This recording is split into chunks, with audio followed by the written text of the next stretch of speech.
Thinking of tinkering at the workbench? I used to love watching Alex work. Now I like watching you.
I am pleased to inform you that we have arrived at the labyrinth.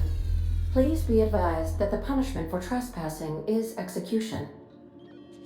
Please be advised that electrical storms on the surface of Tartarus make departure impossible at this time.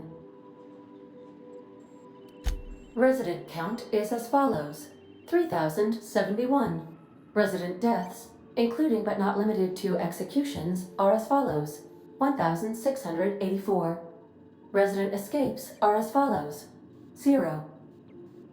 The interior can be chilly. Take a scarf with you, Captain.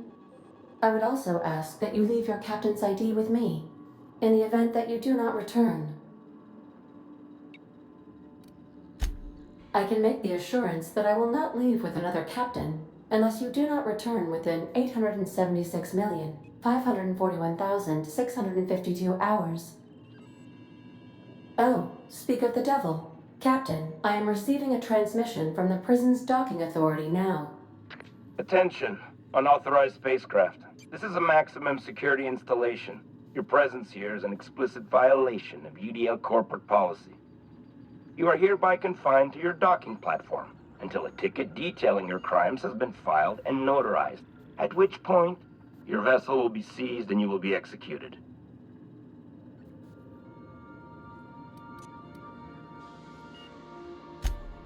I'm sorry, you people?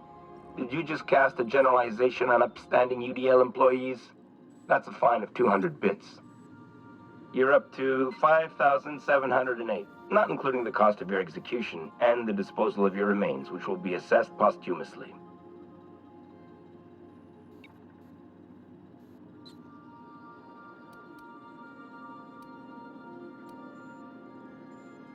All right, I'm feeling generous. I'm transmitting the idea of a productive, law-abiding employee so you can see what one looks like before you die. Anyway, Tartarus Docking Authority signing up. Hang on. Another ship just pulled into your dock. Wait, is that from the Groundbreaker? What the? Pay no mind to that. Just have a pleasant day. Transmission terminated. Biometric ID received. Transferring data to external cartridge. How can I be of assistance?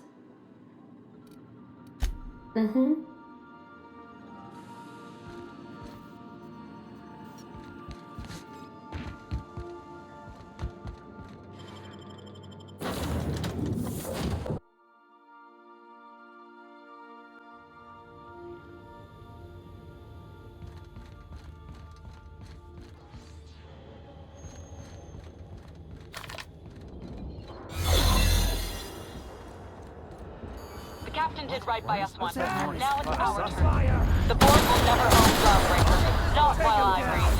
Push on!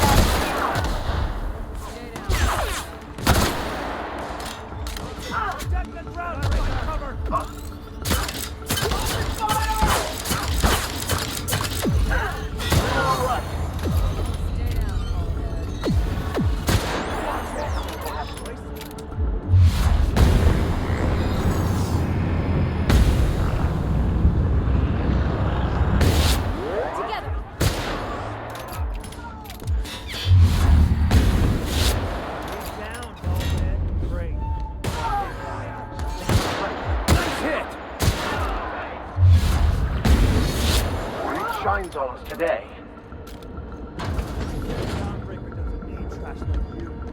down, hullhead.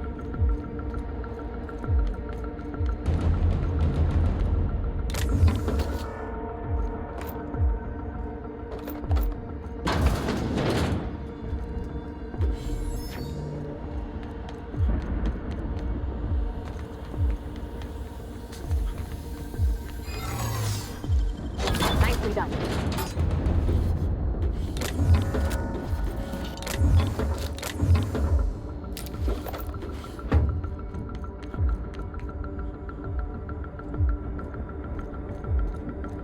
Can't let you take all the glory here, bounty hunter.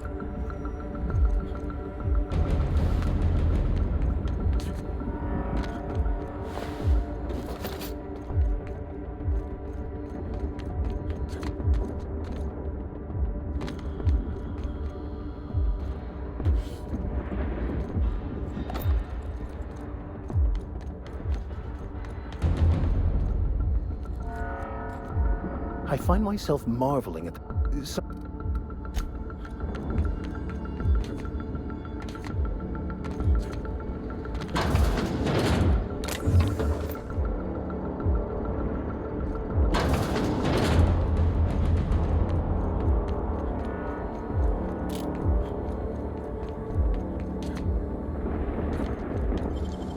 great work.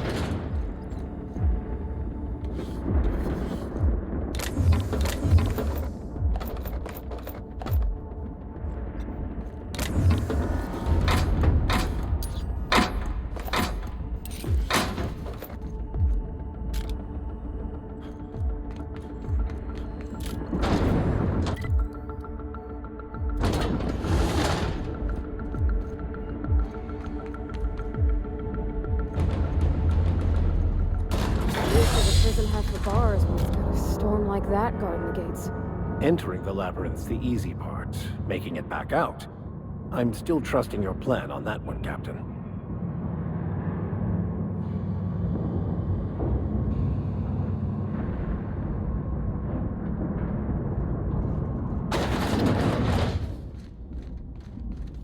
I suppose it would be too late to back out now, huh? Fear not, Captain.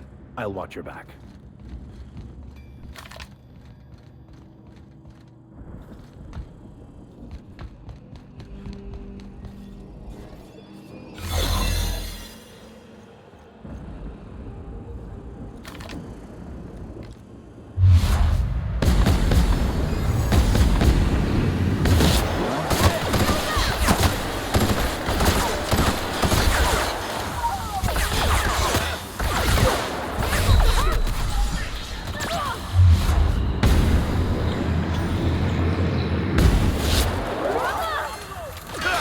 Here's a little trick I learned in prison. I'll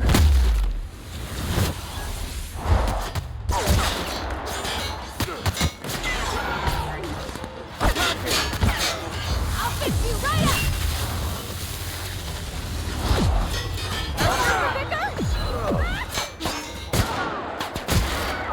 Beginning security control.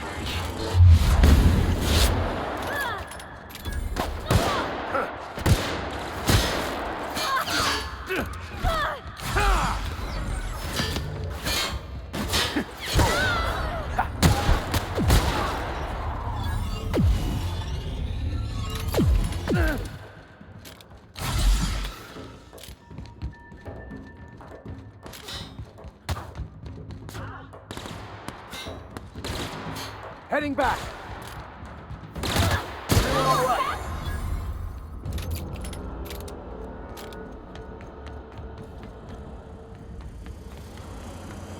Here we go.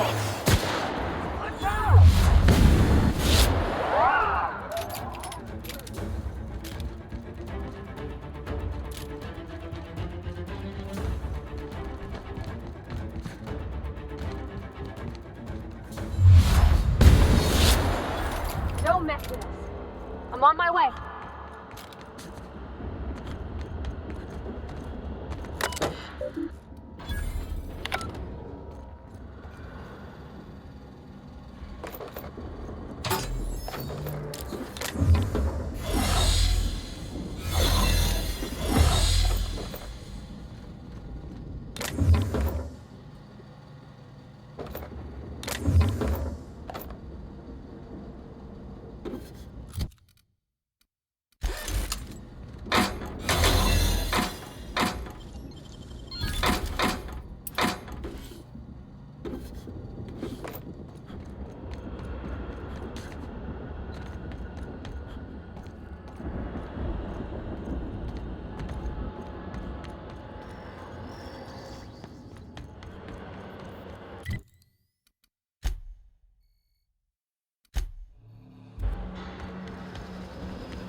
work, Captain. Woo!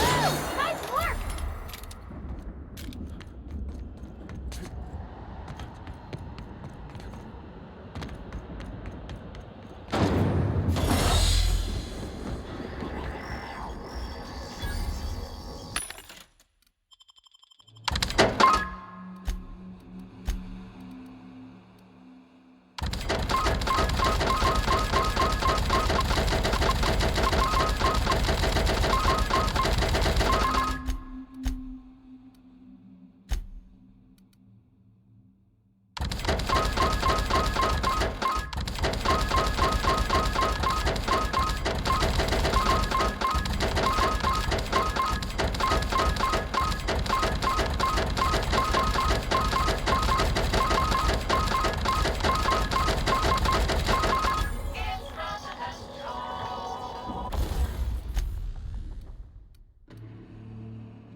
I'm working as fast as I can, all right? If y'all would quit bothering me, I'd get this done sooner. Is that a joke? Y'all call me out to fix the FPS and now you're asking me who I am? Whatever. I need to fix this before I get in trouble, so stop bothering me. Forced pacification system. If the prisoners riot, we gas them. It went a little haywire after the last deployment, so here I am.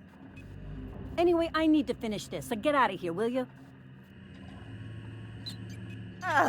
What?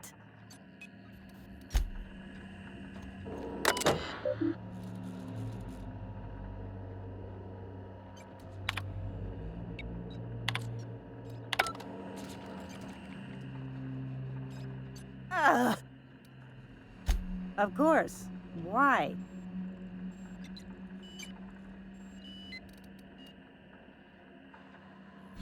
Oh, for law's sake. Fine. Just don't go shooting up the place with gas, all right? The password is tartar sauce. One word. All lowercase. Have at it.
Let's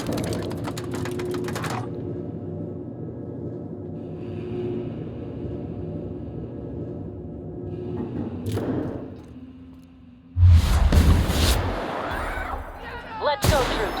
Stellar Base counting on us. You make another team, my friend.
Well, look who it is.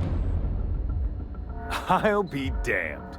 I was prepping the studio for our announcement, and here you are as a bonus.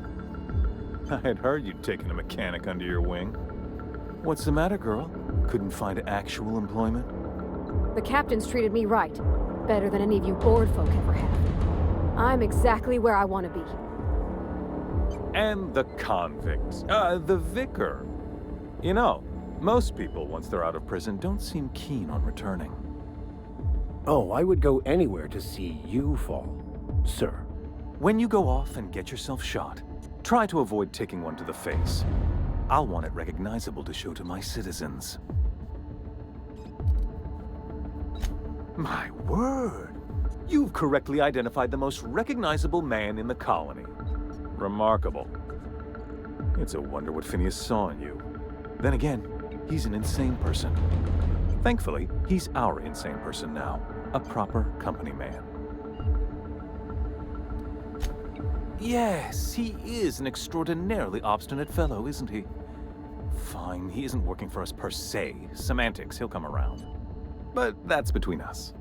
As far as my adoring citizens will know, we've turned a dangerous crackpot into a working-class man. It's a miracle.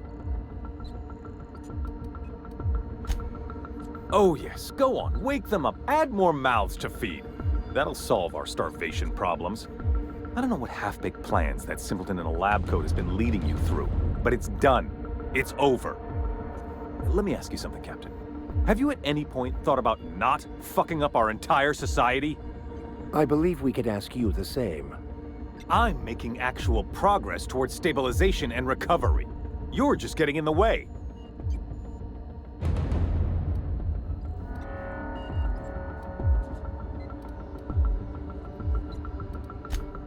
If I and my people can ride it out in luxury and happiness, yes, I would. I don't know if you've noticed, Captain, but Halcyon's pretty much a lost cause.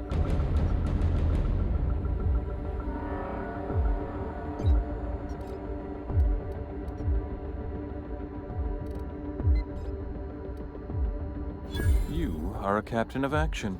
I'll give you that. Look, I'm not an unreasonable man. If you manage to storm the castle, as it were, and make it out of here with Phineas alive, I can't exactly afford more havoc than you've already caused. Fine. If you survive, you'll need someone to sell the rest of the board on your plan.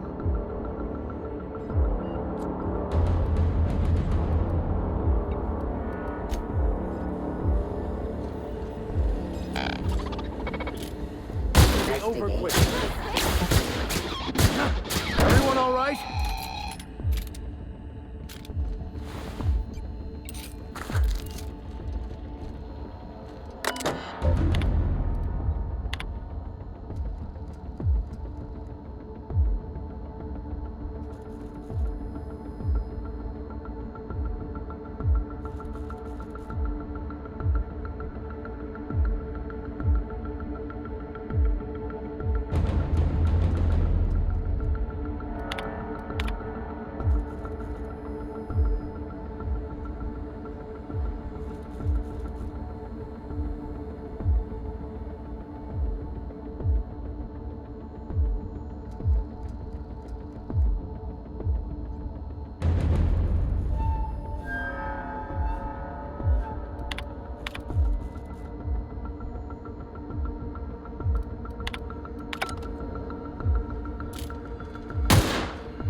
All right, MSI. I'm not one for rousing speeches, but the captain needs our help. So get in there and fight!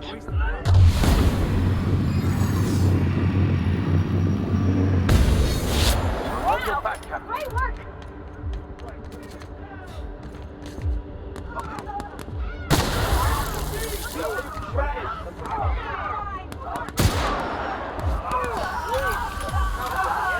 I just earned the right.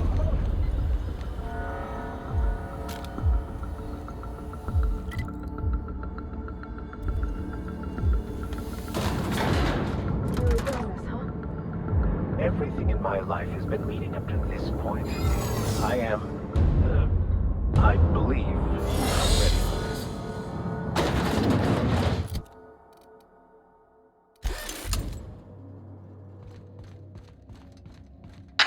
Captain, you have an uncanny talent for complicating my life. You've been working with Dr. Wells from the beginning. When we moved to arrest him, he was prepared. I lost good soldiers in the attempt. You've disrupted the balance of power. You've upset the natural order of things. You've introduced uncertainty, and there is nothing I despise more than uncertainty.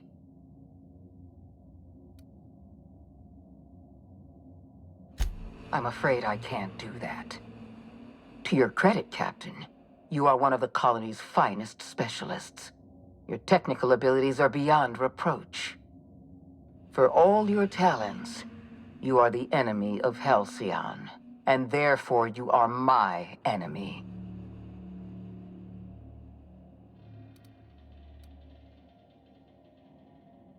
Our partnership is behind us. You had your chance to work with me, but you elected to, as the common worker might say, throw in with that demented old test tube jockey. Dr. Wells is being held in my custody. His cooperation will prove invaluable, even if I have to beat it out of him. All that's left to do is put down this riot, arrest you, and then get on with the bloody business of saving this colony.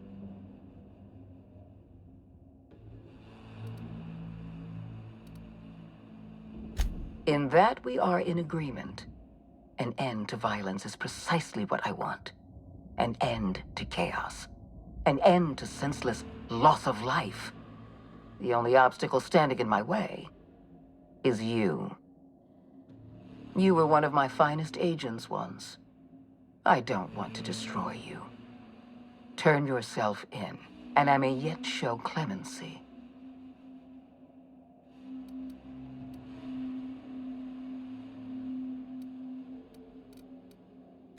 I don't, you perfidious turncoat. You know... Never mind. Now I regret saying anything at all. Fair enough. I'm giving you exactly one chance to parley with me.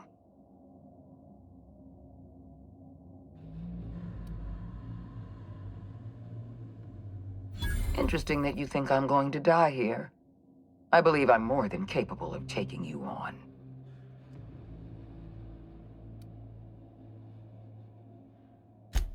Fair point. I don't know how you've managed to defy the odds. By every reasonable estimate, you should be dead.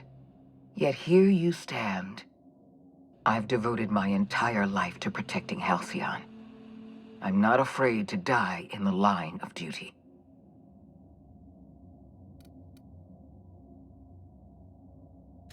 There isn't much of a board left, thanks to you. You've thrown this system into disarray. Cleaning up your mess will be the work of a lifetime. You were always an unknown variable. I tried to recruit you, but you threw your lot in with that madman, Phineas Wells.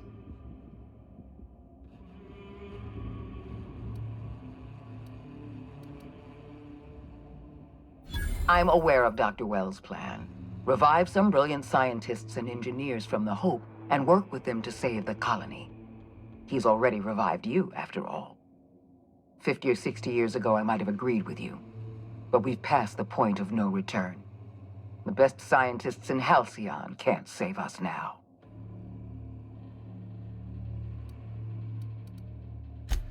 Our fault.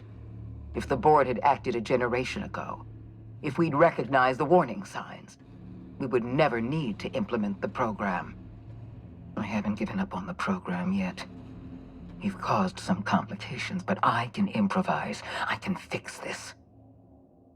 I haven't lost control of the labyrinth yet. Our security system is still operational. I can still put a stop to you.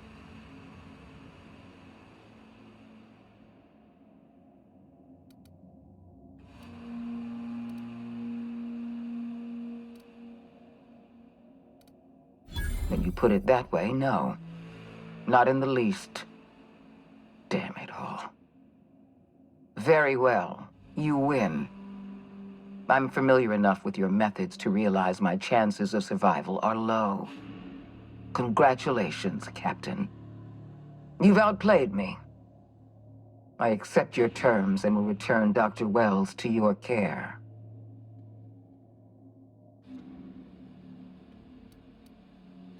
We won't cross orbits again. You have my word on that. The fate of the colony is in your hands now.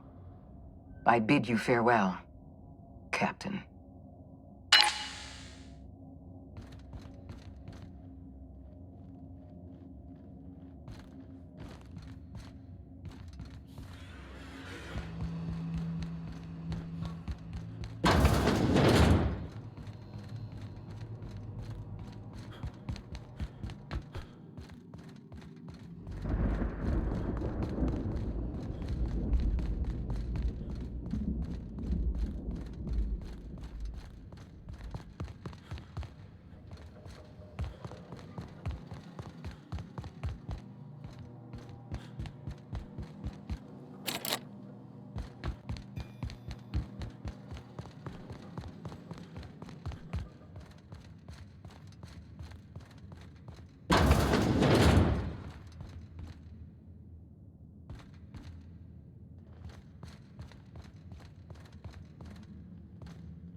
You don't know how glad I am to see you. You must have said something to get under Akande's skin. She's gone, and I don't think she's coming back. And you lunatic, you broke into the board's own fortress just to rescue one doddering old man. You are absolutely out of your mind, and I can't begin to thank you enough.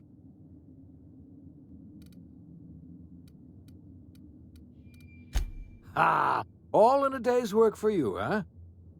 You've broken the board's stranglehold on this colony, and you saved my life. But there's still so much we have yet to accomplish. You and I are going to have to work harder than ever to save Halcyon. I'm afraid the situation is far worse than any of us ever anticipated.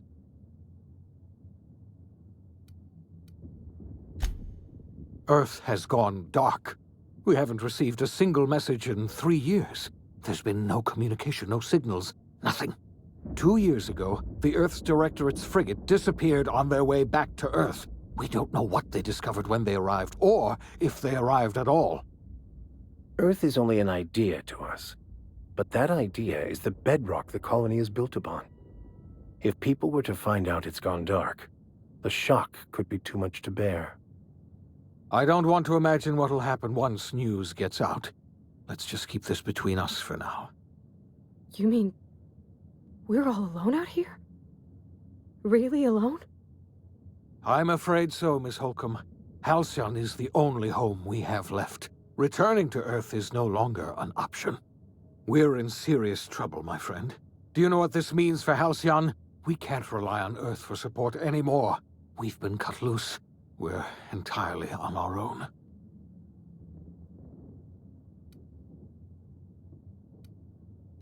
Yes, certainly. I'll help however I can. I don't know what happened, but something must have gone horribly wrong. I don't know why Earth's gone silent. I don't even know if Earth exists anymore.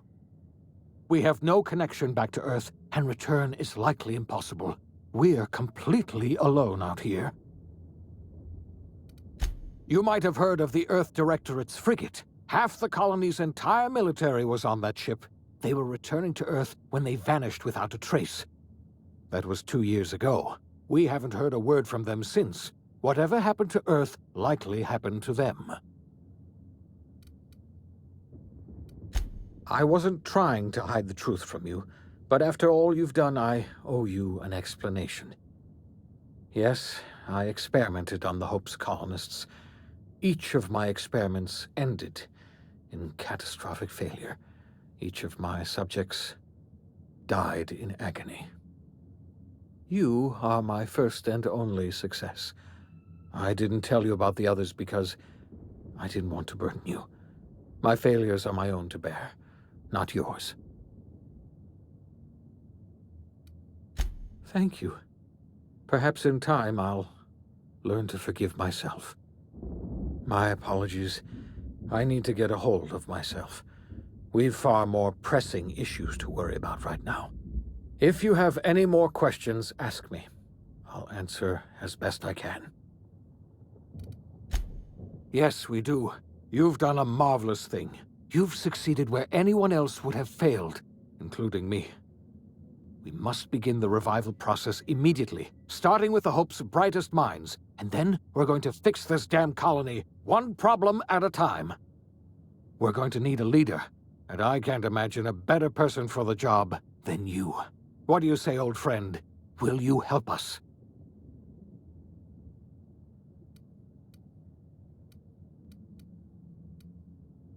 When I revived you, I thought you were going to help me save this colony. I was wrong. I had our roles reversed, you see. You're the one who's going to save us all. I'm just the one who set you on your path. You're the best thing to ever happen to Halcyon. If you want to take it upon yourself to lead this colony, you have my support. We're not a colony any longer, are we? Our last connection to Earth has been severed, and so we have been set free. Our future is uncertain, and no one knows what tomorrow holds. Exciting, isn't it?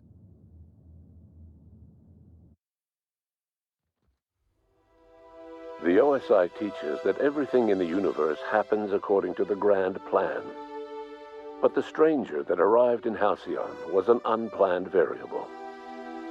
From the moment he landed in Emerald Vale, his actions altered the course of history. The events on Tartarus brought about the end of the board's authority. But the board's mistakes would haunt the colony for decades to come.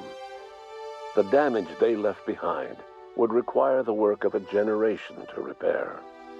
Dr. Phineas Wells began reviving a handful of the Hope's colonists.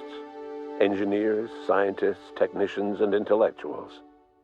They were among the brightest minds the Earth had ever sent out into the stars. The Hope scientists and engineers woke up in a colony descending headlong into total collapse. With no way to return to Earth, they had no choice but to band together and devote themselves to the cause of saving Halcyon. The people of Halcyon were nothing if not hardy. In the absence of the board's authority, many of the colony's settlements banded together with a single purpose in mind: survival. Life was especially hard in the years to come. Some towns dissolved by attrition and starvation, but most of them found a way to carry on. In the years to come, Halcyon was forced to reckon with its newfound freedom. The board was gone, and for better or worse, the colony was responsible for its own destiny. Between MSI's worker-centric policies and the iconoclast's manpower, Sanjar and Zora were able to rally many of the Terra 2 townships to their cause. MSI's workforce swelled, and the iconoclasts enjoyed a significant surge in their ranks. The board was too distracted by infighting and internal politics to stop MSI from becoming a powerful corporation and a refuge for townships that might have fallen through the cracks. Consumed by paranoia, Lilia Hagen took Sublight Salvage in a controversial direction, openly accusing board officials of an extraterrestrial conspiracy. One day, an accident at the Groundbreaker's docking bay silenced her forever. Time would tell if her replacement could keep the Sublight family together. The collapse of Edgewater left its workers bereft of any purpose in life. Most of them made their way to Adelaide McDevitt's camp, hoping to ingratiate themselves into her favor. Adelaide accepted only a few to her community. The rest were turned away and likely died of starvation. Nevertheless, Adelaide's camp grew into a well-established town. Adelaide McDevitt refused to cooperate with the ongoing effort to save Halcyon from collapse. A sympathetic deserter stole a copy of her research and delivered it to the Hope's scientists. It is unclear how useful Adelaide's research was. An optimistic estimate suggests her work may have bought Halcyon another few years of survival. Adelaide would never know. She died that winter. Under the leadership of Junlei Tennyson, the Groundbreaker held firm against corporate influence.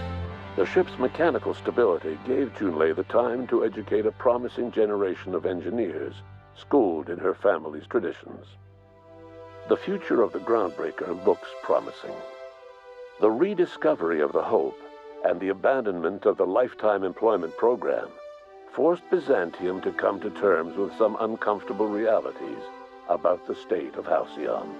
While Byzantines were reluctant to surrender the luxuries they'd grown accustomed to, the board's diminished authority gave them little choice in the matter. Nearly everyone had to learn to make do with less.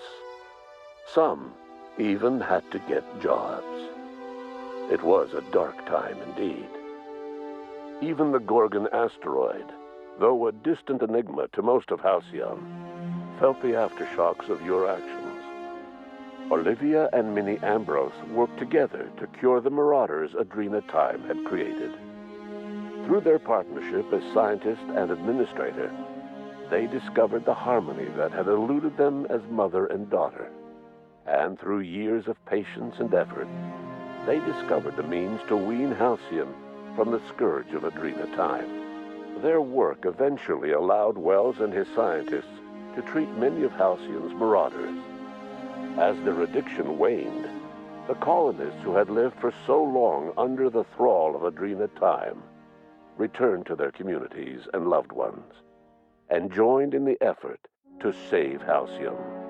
In spite of everything, the Gorgon asteroid remained a sobering reminder of the potential for progress and disaster in humanity's most ambitious efforts.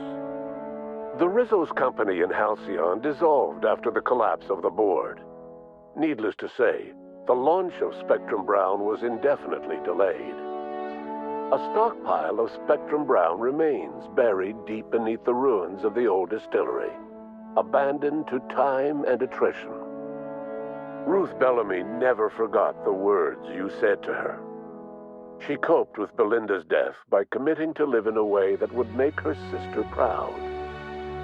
When the remnants of the colony banded together, Ruth Bellamy was there to help. She devoted her remaining years and resources to saving the colony. Years later, when the worst of the crisis had passed, Aetherways returned to Halcyon's culture. An aging Ruth Bellamy tried her hand at directing. Her first Aetherwave drama was dedicated to the memory of Belinda Bellamy and to her old friend, Captain of the Unreliable. The dissolution of the board did not mean the dissolution of the ambitions of Cedric Kincannon, the charismatic leader of Sublight Underground. Cedric offered Slug's transportation services to the newly thawed colonists and set to work ferrying resources and food wherever they were most needed. For better or worse, Slug headgear became fashionable in the following years. As the board began to disintegrate, Spencer Woolrich found himself at a crossroads. Cling to what little stardom remained to him, or help usher Halcyon into its new future. To the surprise of many, perhaps himself most of all, Spencer chose the latter option. Having learned a variety of different skills in the many different roles played throughout his lengthy career, Spencer founded a radio serial dedicated to staying alive despite the odds. His subjects included how to survive violent encounters with only grazing wounds, dispense pithy one-liners for tense scenarios, and, of course, how to look good doing both. After a brief attempt at dating Helen as one person rather than two, which both Bertie and Helen found too strange, Bertie struck out on his own to try his hand at raising woolly cows. Many of his former Rangers teammates soon followed, accompanied by the woolly cow the team had originally plied with alcohol. The dairy farm thrived under Bertie's leadership and care. The Dairy Rangers privately believed that the woolly cows softened Bertie's temper considerably, although the only one brave enough to say this to his face was promptly headbutted. Due to the board's dissolution, many of the Prophet's old customers no longer found quite the same value in productivity seminars that they once had. With her business drying up, the Prophet chose to take her followers down a new path. Months later, salvagers on Eridanos found clues leading them to a seemingly abandoned bunker out in the wilderness. Inside, they discovered horribly mangled corpses, sacrificed to a blood-scrawled portrait of a sprat-headed deity. The Prophet was not among the bodies. Your influence shifted Ellie's perspective. She finally admitted, albeit grudgingly, that she just might need other people. Sometimes. With a steady income from the life insurance payouts, she was finally able to afford a ship of her own. She hired a small crew and flew supply missions to communities on the fringe. Some of them were even legal. Life in Halcyon was sobering for Felix Millstone. The grand revolution he dreamed of never came.